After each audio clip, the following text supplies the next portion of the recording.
Hi there. So we're back to the issue of the crucifixion of Jesus Christ. And in this episode, I want to bring back Sheikh Imran Hosein from Pakistan.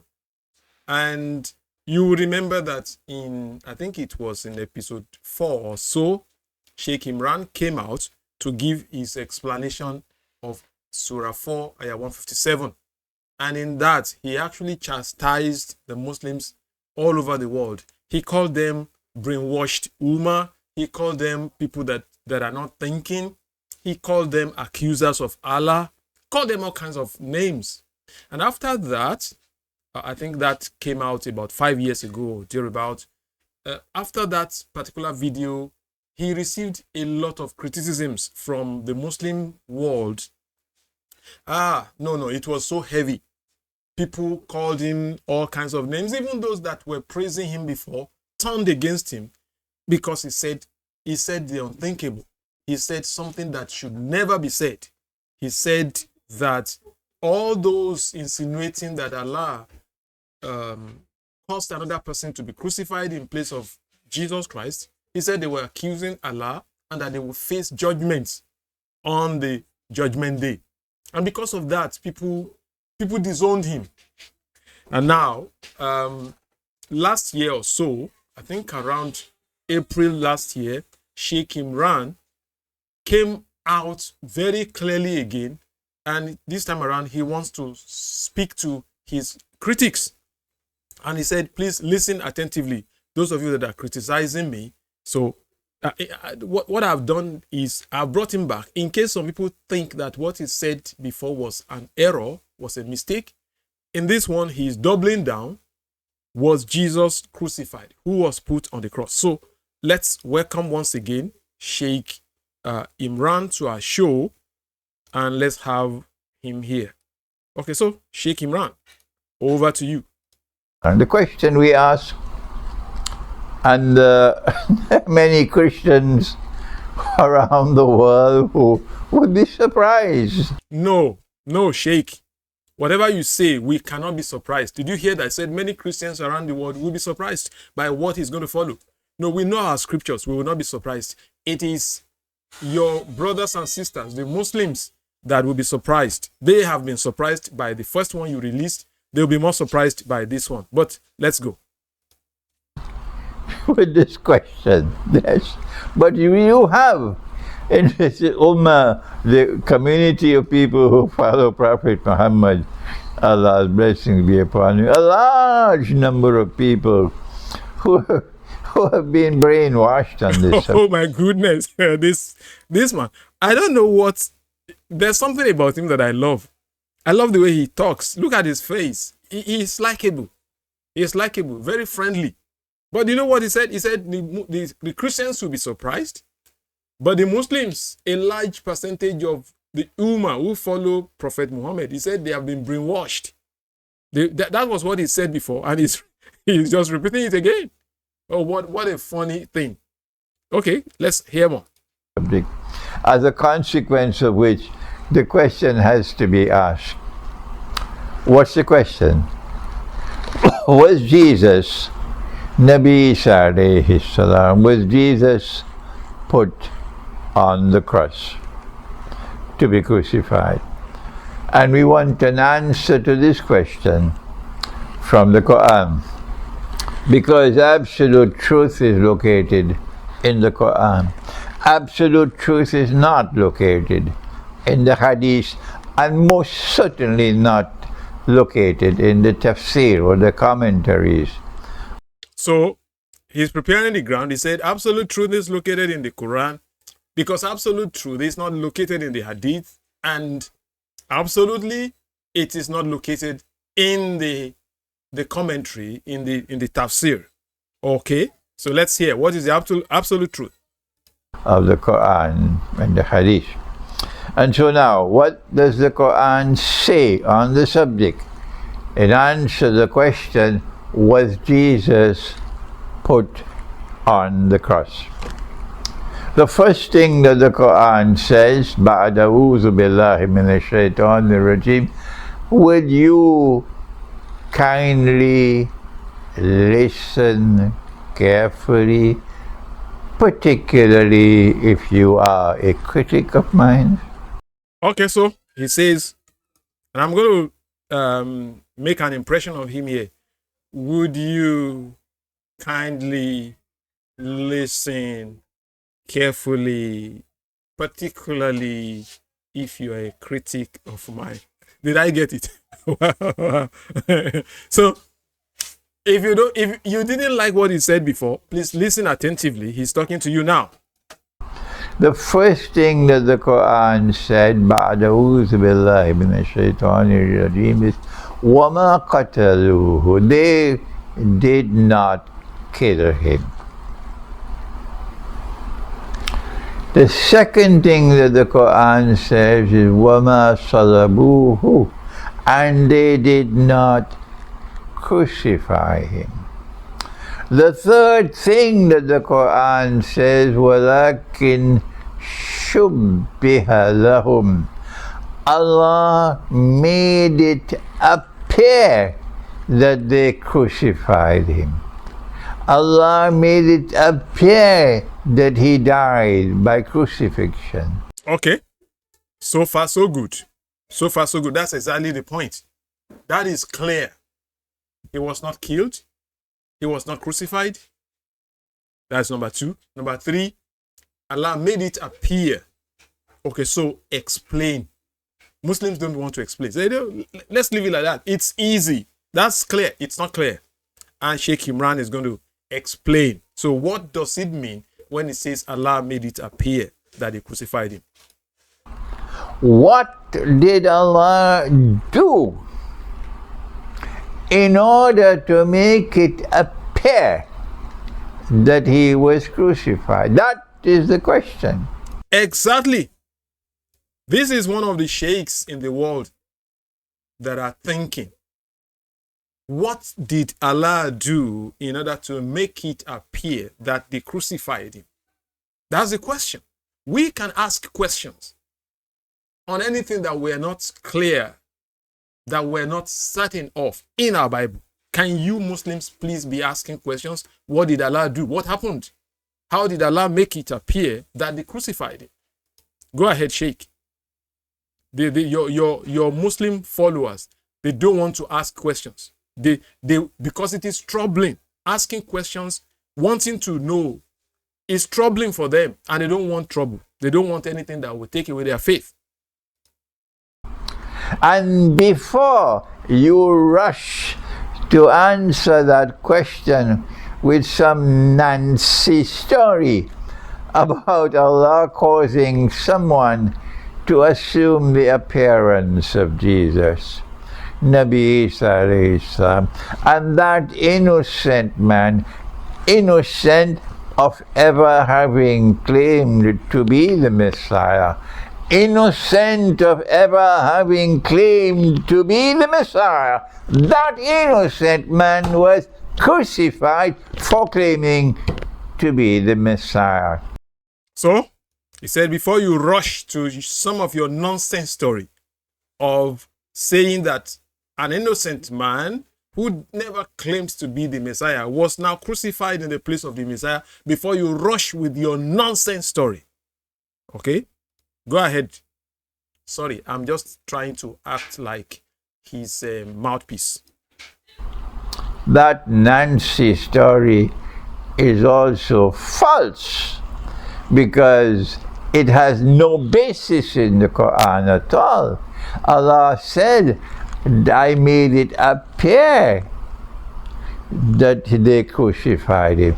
And you have interpreted that to give this Nancy story.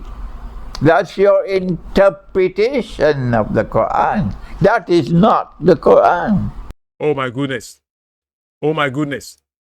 That is your interpretation of the Quran. That is not the Quran. I hope it's clear so far.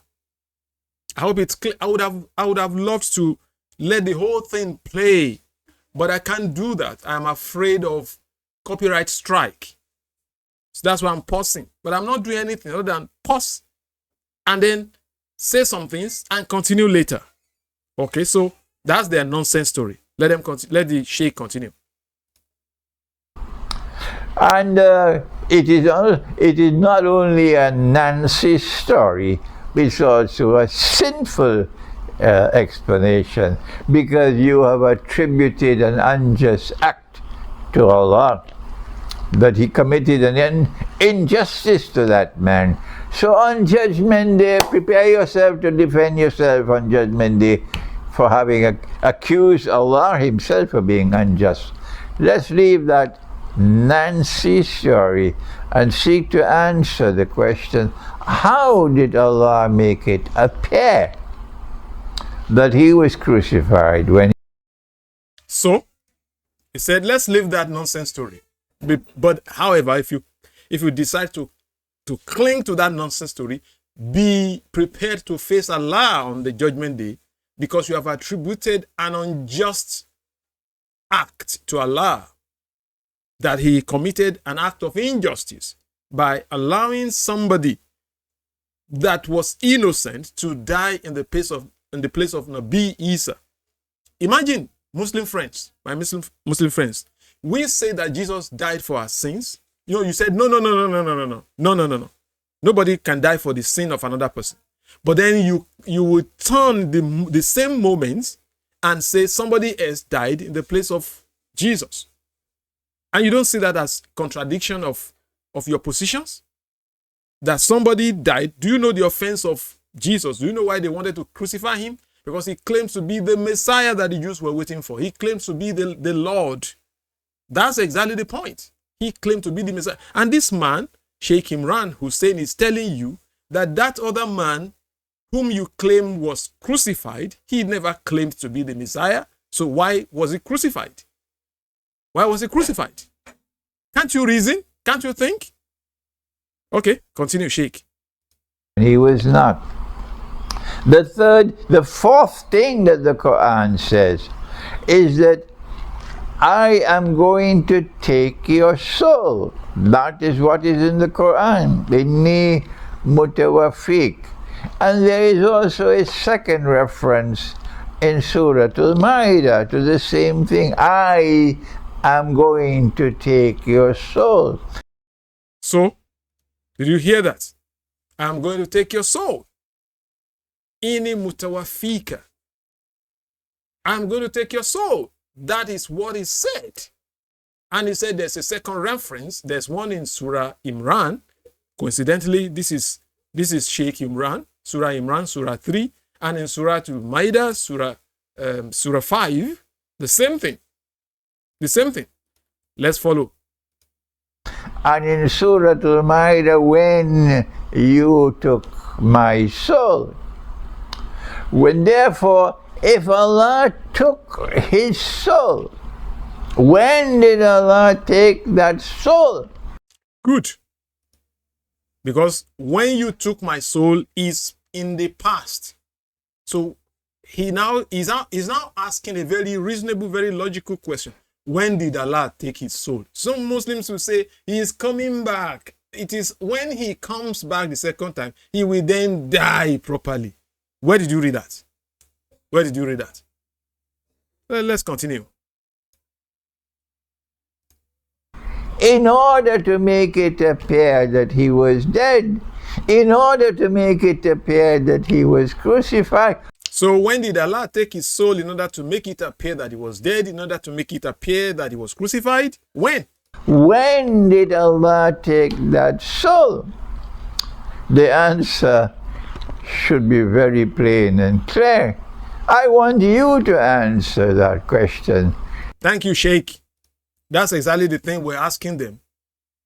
And thank you for joining us to ask them that same question. He said, I want you to be able to answer that question. Can't you answer? Can't you reason? Can't you think?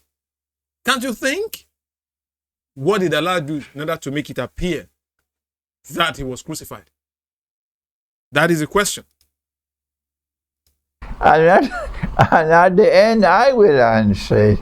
And you will then answer me in the column, in the comment section. First put an R if your answer is correct. And if your answer is correct and you put an R, then put the name of your city. Put the name of your country. And if you want to make me smile, you can also tell me what is your life, what is your profession. Okay? Now then, when did Allah take his soul? Okay, so we're coming to the meat of the matter. He's going to repeat it. When did Allah take his soul? What did Allah do to make it appear that he was crucified? Very simple question, right? But Muslims don't want to think. They don't want anything that will make them question their Quran. That's the problem. But here is a big sheikh that wants to think. And he wants his listeners, his viewers, his subscribers to think. He even said, drop your own answer in the comment section down below. Drop your answer. We know that after Allah took his soul, Allah can do only one of two things, not three. Either he keeps the soul, in which case the person is dead, but that could not be in this case because they did not kill him, they did not crucify. Or he returns the soul not after 2,000 years, you dum-dum. Oh my goodness. Oh goodness. This sheikh is wow. Oh my goodness. Wow. He's calling them dumb. He said, we know that if Allah took his soul, he could do one of two things, not three. One, he could keep the soul. Two, he could return the soul. And he said, not after 2,000 years. Just as Muslims used to say, that he will now come and die, he will return the soul after 2,000 years that he has died, he will die again. Oh, great. Where did you learn to think? Oh my goodness. My God. Oh. Wow. When did you learn to think? This sheikh is brutal. He is just crushing it. Look at his face. When did you learn to think? No, they don't think. They don't think. They just keep their brains in their pockets. Or worse still, they walk with their brains. Continue, Sheikh. He returns the soul because the person was sleeping. Yes, not after 2,000 years. Not after 2,000 years. Some of you have very fertile imagination. So Allah. Oh my goodness, I can't stop laughing here.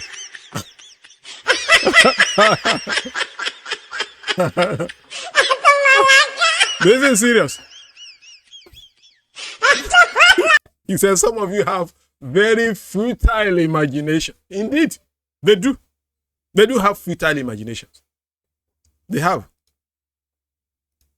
Returns the soul, and therefore the person didn't die. Okay?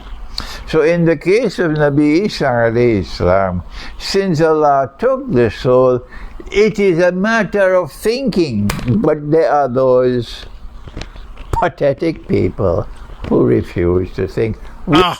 Oh my goodness. We can't stop laughing here today. We cannot.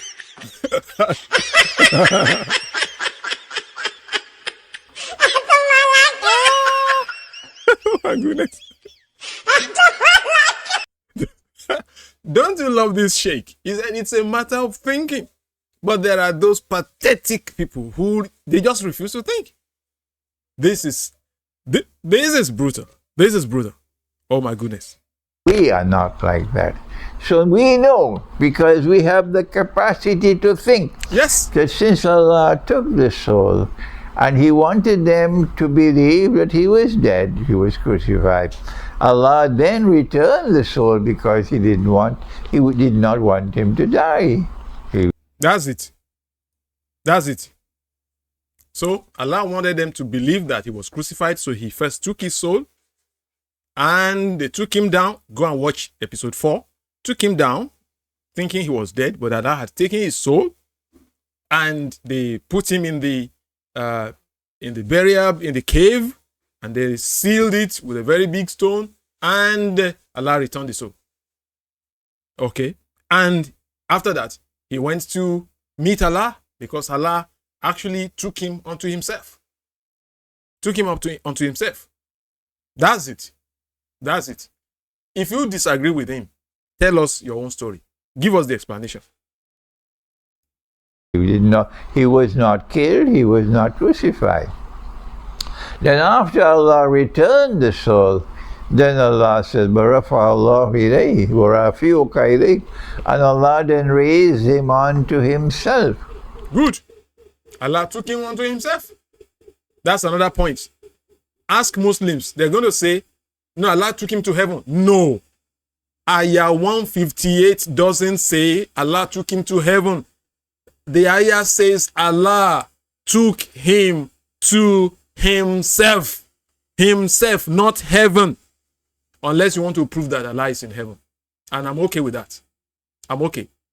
But whichever your answer, whichever your choice, one thing we're clear of is this, that Isa, Jesus, is where God the Father is now. And if you don't want to call him God the Father, no problem. Call him Allah, whatever you want to call him. But the point is that Jesus Christ is wherever he is, wherever God is. Wherever you call God. Okay? Continue, Sheikh. And Allah then says, and I'm going to cleanse you of all the kufr which they have hurled against you and your mother. And finally Allah says that I'm going to raise those who follow you. I do not follow him. No, I follow Muhammad, Allah's blessing. I don't follow Jesus. I follow. Listen to what this man is saying. He's making another very important point here. He said, after the whole thing, Allah then said, I will make those who follow you, I will make them victorious until the end of time. And he said, I am not following him. He is following Muhammad, not me. I wonder why, Sheikh. Why don't you follow him? Since Allah says he will make those who follow Isa, he will make them victorious unto the end of time. Unto the end of time. It's another topic entirely. I'm going to stop this one here. It's too long. It's getting too long. I'm going to treat. I would have loved him to finish this point so that I can pick it up from there next time. Follow Muhammad. Allah is speaking about those who follow Jesus. He says, I'm going to raise those who follow you, raise them dominant in the world, dominant over those who rejected you. Oh my God. Oh my God. Oh my God. I think I want to clap for this man. I think I want to clap for him. Those who follow Jesus, Allah said he will make them dominant. Dominant over those who reject him. He will make them dominant. And that's why we're dominant. Dominant in thought, dominant in everything. We're dominant in intellectualism. We're dominant in any way. That's why the Christian world is the one ruling the world. Okay? America, Europe, Canada, Australia, Israel. These are the places that are ruling the world right now. And this man is going to say it. Listen to him. And when I raise them to that position of dominance in the world, they will remain there until the end of the world. That's why Russia is going to remain there. Did you hear that? He said that's why Russia is going to remain there. Up there. He said so. But it's not only Russia. It's not only Russia. Europe, America. Those that follow Jesus, those that believe the westernized part of the world, they're the ones ruling. That's why Israel is ruling. And there is nothing you can do about that. Nothing. There's nothing. You will fight and fight and fight and fight and fight, and you will keep on losing and losing and losing and losing. Listen to your sheikh. They can't destroy Russia. Do you hear that? Not the Orthodox Christian Russia. Russia will remain in that position of dominance until the end of the world. I think we have heard it. There's nothing else to. So, Muslims, let me know your thoughts concerning this. This man has doubled down on his explanation that we presented in episode 4. And now he is just repeating the thing, but he's adding more salt to your injury, Muslims. He's saying, even those that follow Jesus Christ are going to remain dominant until the end of time. And there is nothing you can do about it. He mentioned Russia as an example.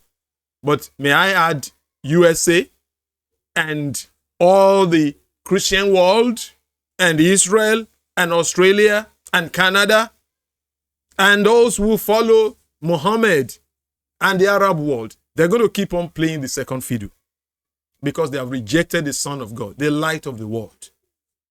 Drop your comment in the comment section down below. Thank you, and God bless you.